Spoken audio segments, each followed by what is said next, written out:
Hi guys! In this video, you're gonna learn how to get Disney Plus for free. There are few ways to get Disney Plus for free, and first, you can get it by free trial. Yes, Disney Plus offers a 7-day free trial to new subscribers.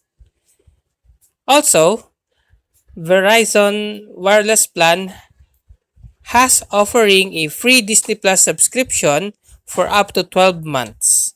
And last, Disney Plus bundle. If you are already have a Hulu and or ESP Plus, you can sign up for Disney Plus bundle, which includes all three streaming services for a reduced cost. And that's how to get Disney Plus for free.